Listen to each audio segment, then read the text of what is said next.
CBSE 10th standard chapter number 2 part 3 polynomials. Let us today we study relationship between zeros and coefficients of a polynomial. First one, linear polynomial, that is general form is ax plus b, that is equal to p of x where a is not equal to 0. Similarly, second one, quadratic polynomial, p of x is equal to ax square plus bx plus c, a not equal to 0. Let us study first one, linear polynomial. Okay, now we need to study about relationship between zeros and coefficients of a polynomial. So you can see here ax plus b is equal to p of x, or you can take like this also, p of x is equal to ax plus b. Okay, so what is the coefficient of x here? A. What is the constant term here? B. Okay, similarly in quadratic polynomial you can say here p of x is equal to ax square plus bx plus c. What is the coefficient of x square here? A. What is the coefficient of x here? B. What is the constant term here? C.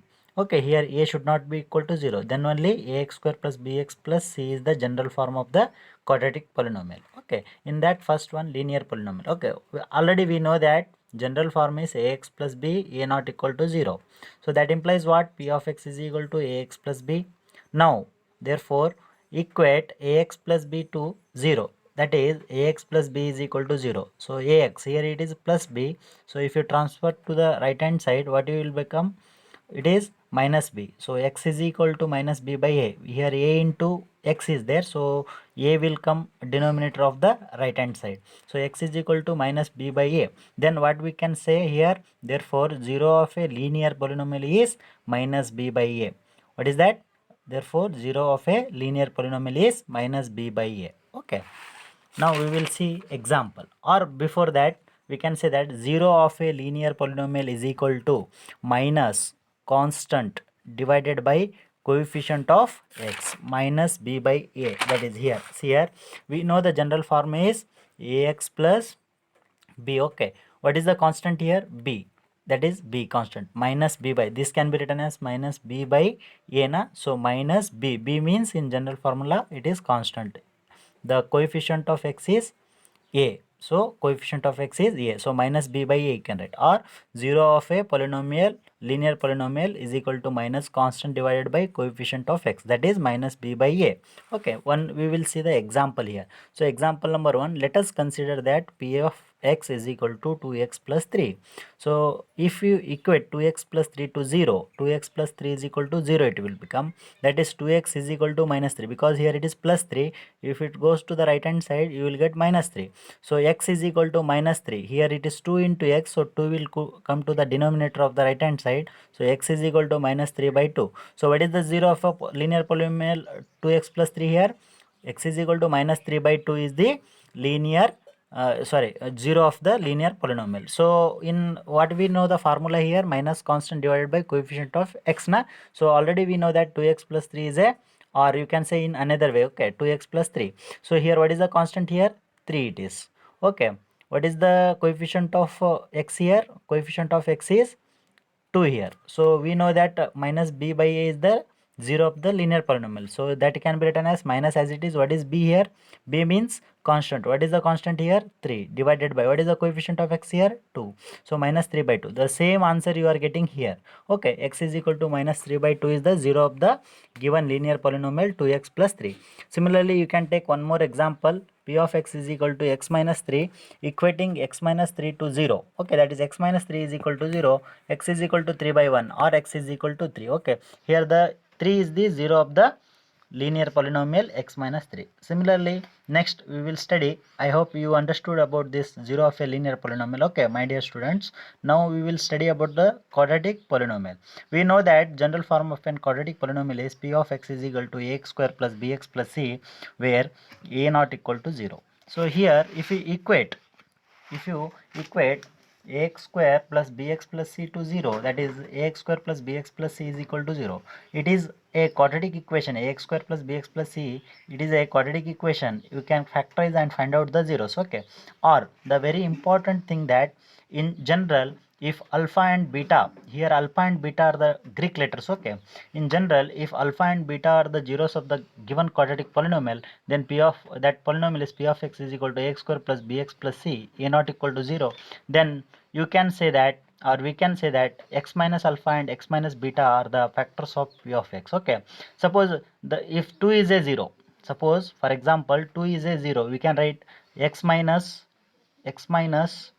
2 is a factor of the given quadratic polynomial. Suppose minus 3 is a 0 of the given quadratic polynomial, so you can take that x plus 3 is a factor of the given quadratic polynomial. Okay, now very important here, please listen carefully here. Consider alpha and beta are the two zeros of the quadratic polynomial, then sum of its zeros. So quadratic polynomial form is what? Ax square plus bx plus c, where a should not be equal to 0. So sum of its 0 means alpha plus beta. Here we have considered as alpha and beta are the two zeros of the given quadratic polynomial. Sum of its zeros, that is alpha plus beta, is equal to minus b by a. Minus, that is, what is b here in this one? Coefficient of x. What is a here? Coefficient of x square, here it is written. So minus b by a means sum of its zeros, means in quadratic polynomial sum of its zeros means alpha and beta. We have considered alpha and beta are the two zeros, that is equal to minus b by a. This is like one formula. Okay, so here b is nothing but coefficient of x, that minus as it is divided by coefficient of x square here in quadratic general quadratic polynomial form. Okay, x square coefficient is a, that we have written. Similarly, product of its zeros can be written as alpha into beta is equal to c by a. Here alpha into beta is equal to c by a. Here what is c here in this quadratic polynomial general form? C is constant term divided by what is a, as it is coefficient of x square. Please remember here in sum of its zeros and product of its both zeros, here denominator we are having a. Okay, it should not change. So that why I am telling this should be same, because in next here a is same for the quadratic polynomial. For next one example we will solve like this by taking these two. Okay, so we will take next, see here one example we will take so that you will get the idea. So example is, find the zeros of the quadratic polynomial x square plus 7x plus 10 and verify the relationship between the zeros and the coefficients. Okay, so what is the question? Once again we will read. Find the zeros of the quadratic polynomial x square plus 7x plus 10 and verify the relationship between the zeros and the coefficients. Okay, let us, we will verify. Okay, already we have x square plus 7x plus 10. So this 7x we have to factorize, we have to split up the middle term. This is the middle term. Okay, we have to split up this one in such a way that if you add you should get plus 7x, if you multiply you should get what? 10x square. Okay, or you can take, just you can take like this. If you split this 7, if you add you should get what? 7. If you multiply you should get what? If you multiply you should get what? 10. So already we are taking here 10 into 1. What is the coefficient of x square here? 1. What is the coefficient of x here? 7. What is the constant term here? 10. Okay, so if you have to take two real numbers, any two real numbers belongs, a and b are the belongs to real numbers. Okay, such that you have to take that if you add means a plus b should be equal to what? Coefficient of x, that is plus 7. Okay, if you multiply you should get 10, that is 10 is multiplied with this 1.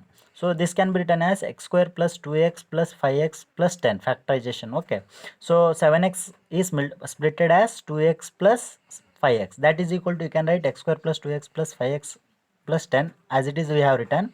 If you take the common x from these two term, x into x plus 2, that is x into x square, x into 2 2x plus as it is 5, take common in these two, you are taking the common 5. So here into bracket 5x plus 2, 5 into x 5x, 5 plus 2, it is into, so 5 into 2 is 10. Okay, so here in these two common is x plus 2, so we have taken the common x plus 2, so remaining x plus 5. So for the quadratic polynomial x square plus 7x plus 10, what is the factorization? X plus 2 into x plus 5, that I have written here. X square plus 7x plus 10 can be written as x plus 2 and into x plus 5. The value of x square plus 7x plus 10 is 0 when x plus 2 is equal to 0 and x plus 5 is equal to 0. That is x is equal to minus 2 and x is equal to minus 5. So the quadratic polynomial getting the value 0 when you put x is equal to minus 2 and minus 5. Therefore, we can say that the zeros of a quadratic polynomial are minus 2 and minus 5. Okay, so let these two zeros we are considering as alpha and beta as we consider in general form. Okay, so alpha is equal to minus 2 I am taking and beta is equal to minus 5 we are taking. You can take alpha is equal to minus 5 and beta is equal to minus 2, no problem. So let us take here alpha is equal to minus 2 and beta is equal to minus 5. So we know that what is the sum of the zeros here, alpha plus beta is equal to minus b by a. Okay, so but we have the quadratic polynomial x square plus 7x plus 10 here. Okay, so if you relate here x square plus bx plus c, what is a here? 1. What is b here? 7. What is c here? 10. Okay, so alpha plus beta, what is alpha here? 1 we have considered here. Alpha is equal to minus 2 and beta is equal to, alpha is equal to minus 2 and beta is equal to minus 5 we have considered. So alpha is equal to minus 2, beta is equal to minus 5 is equal to minus, that is what is b here? 7 divided by what is a here? 1. So minus 2 minus 5 plus into minus minus, so minus 2 minus 5 is equal to minus 7. 7 divided by 1 is 7 only, so minus 7. So minus 2 minus 5 is minus 7 is equal to minus 7. So both you are getting minus 7 is equal to minus 7, so hence it is verified for the sum of zeros. Similarly, we will take product of zeros. Alpha into beta is equal to c by a. What is alpha here? We have considered minus 2, so minus 2. What is beta here? Minus 5, so that we are writing here minus 5 is equal to, what is c here? What is the c? C by a we have to write. What is c here? 10. What is a here? 1. So 10 by 1. So minus into minus plus 2 into 5 is 10. So 10 by 1 is 10. So both you are getting 10 is equal to 10. As it is, we got product of zeros also verified here. Alpha beta is equal to c by a. So these are the zeros and these are the coefficients of the quadratic polynomial. Here c and a are the coefficients. C means constant and a is coefficient of x square. Like ax square plus bx plus c is a quadratic polynomial. What is the coefficient of x square here? A. What is the coefficient of x here? B. What is the constant term here? C. That's why we are having the relationship between zeros and the coefficients. Hence, here some of the zeros we are getting LHS equal to RHS. Similarly, product of zeros LHS equal to RHS we are getting. Hence, we can say that the relationship between zeros and the coefficients are verified. Okay, so one example I will give for you homework here. First example homework is x square minus 2x minus 8. So here such that two real numbers you have to choose, choose such that if you add you should get minus 2, if you multiply you should get what? Minus 8. Okay, similarly second also you can try in home only, that is 4s square minus 4s plus 1. This is also quadratic polynomial, this is also quadratic polynomial. This quadratic polynomial having the variable x, this quadratic polynomial having the variable yes here. So you can take, you can write like this one like this also. Okay, 4x square minus 4x plus 1. So here if you add you should get what? Minus 4. If you multiply you should get what? 4, because here the coefficient of x square is 4. So 4 into constant term. Okay, 4 into constant term is 4 into 1 is 4. So if you add you should get what here? Minus 4. If you multiply two numbers, real numbers, you should get what here? Well, that is 4 into 1 or 1 into 4 is 4. Okay, here if you add you should get what? Minus 2. And in first question if you multiply you should get what? Multiply you should get what? Minus 8. Okay, so you try in home my dear students. If you have any doubt you can comment me, and if you like this video you subscribe, share and like it. Thank you students. చూడండి.